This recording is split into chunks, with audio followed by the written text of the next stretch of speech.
All right, let's dive into Genesis 45. And folks, this is the big one. This chapter feels less like an ancient scroll and more like the final heart-pounding scene of a movie. After 22 long years of betrayal, slavery, and mistaken identity, well, everything is about to explode out into the open. Let's get right into it. But before we jump in, I want you to think about something. Consider the absolute worst moment of your life, the rock bottom. Now, what if that moment wasn't just a random, terrible event? What if it was actually a key piece of a much bigger, much better plan? That's the staggering perspective Joseph is about to drop on us. So keep that thought in your back pocket as we step into the room where everything is about to change. Okay, so up to this point, Joseph has been playing it completely cool, right? He's been the one pulling the strings, testing his brothers, keeping this massive secret locked down tight. Well, that's all over now. That control, it's about to shatter into a million pieces. Remember Judah's passionate speech at the end of the last chapter, where he offered his own life for his brother Benjamin?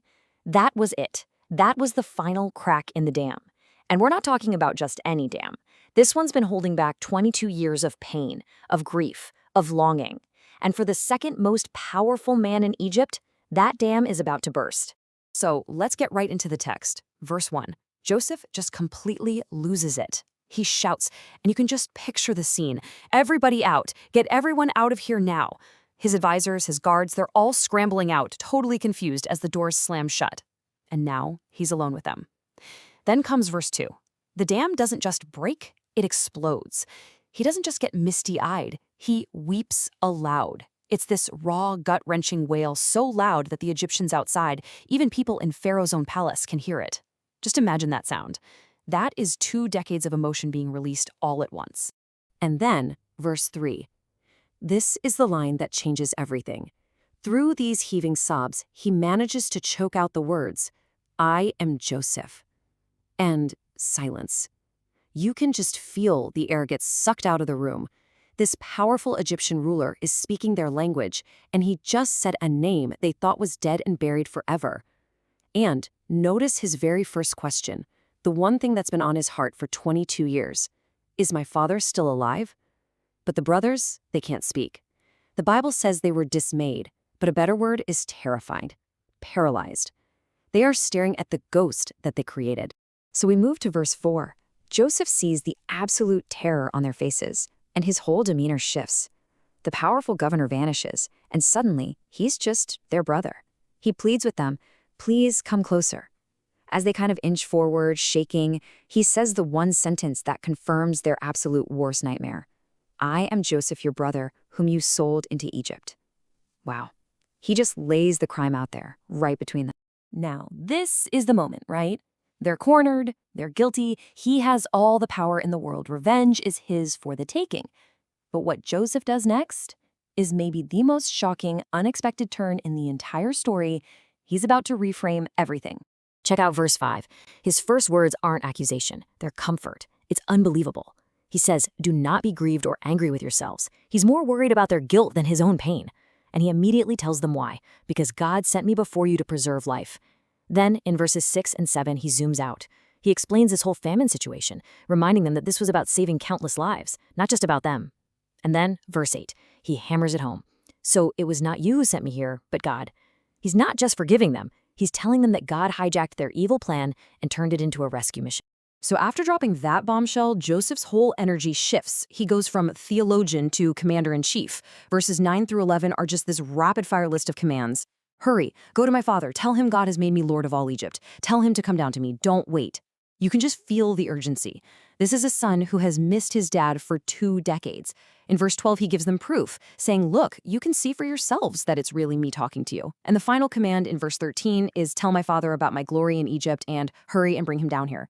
He wants Jacob to know he didn't just survive. He wants him to know God has lifted him up. After all the powerful words, after the urgent plan, the emotion becomes physical. This is that moment where all the talk and strategy just gives way to the simple, tangible act of reconciliation. Verse 14. This one is so intimate. Joseph turns straight to Benjamin, his only full brother, the only other son of his mother, Rachel. He just falls on Benjamin's neck and weeps, and Benjamin weeps right back on his. You can just picture that embrace. It's decades of shared grief and separation just melting away.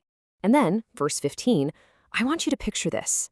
Joseph goes down the line one by one, and he kisses the very men who sold him into slavery. He weeps over each of them. And that single act of grace, that's what finally shatters their terrified silence. Only after that does the text say his brothers talked with him. The fear was finally gone. Now, the story is about to break out of this private room. You know word travels fast in a palace. The news of this unbelievable family reunion quickly makes its way to the royal court. So the big question is, how is Pharaoh, the most powerful man in the world, going to react? So verse 16, the news hits Pharaoh's court. And get this, he's happy about it. The text says it pleased Pharaoh. This is huge. He's thrilled for Joseph. So from verses 17 to 20, Pharaoh himself takes over the planning. He issues a royal decree, offering Joseph's family the best of the land of Egypt. He tells them to take his royal carts for their families and says, don't even worry about your belongings. This is a public, royal stamp of approval that validates Joseph completely. So think about this transformation. The brothers came to Egypt as desperate, guilty men, begging for food. Now they're heading home as royal messengers, sent on a mission by Pharaoh himself. And they are not going empty-handed. They are loaded with undeniable proof. Let's just break down the loot here. Verse 21 confirms they get the royal carts and supplies. Then, in verse 22, Joseph gives each brother a new set of clothes, a classic sign of a fresh start. But Benjamin, his beloved little brother, he gets 5 sets of garments and 300 pieces of silver, a huge sign of favor.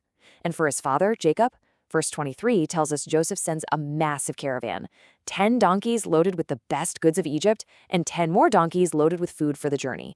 This is undeniable proof of life, power, and love. Then, in verse 24, as they're all leaving, Joseph gives one last piece of advice. He says, do not quarrel on the way. He knows his brothers, you know? He knows that once the shock wears off, the finger pointing might start up. This was your idea. No, it was yours.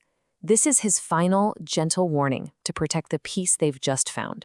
And that brings us to the final emotional payoff of the entire chapter. The brothers arrive home.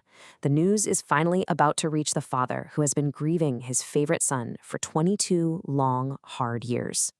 Verse 25, they finally get home. And in verse 26, they drop the bombshell. Joseph is alive, and he's the governor of all of Egypt. Jacob's initial reaction is just heartbreaking. His heart grew numb. He didn't believe them. The news was just too big, too good to be true after 2 decades of pain. But then, in verse 27, everything changes. He hears Joseph's own words repeated back to him, and then he sees the proof. He sees the magnificent Egyptian carts parked right outside his tent, and at that sight, the text says, the spirit of their father Jacob revived. You can just feel the life, the hope flooding back into him. And this leads to the powerful final verse of the chapter, verse 28. Jacob declares, it is enough. The proof is overwhelming. The impossible is true. He says, my son Joseph is still alive. I will go and see him before I die. It's a perfect, hopeful conclusion that leaves us right back with that first question. How might our own lives change if we could really believe that there's a divine purpose at work, even in our deepest pain?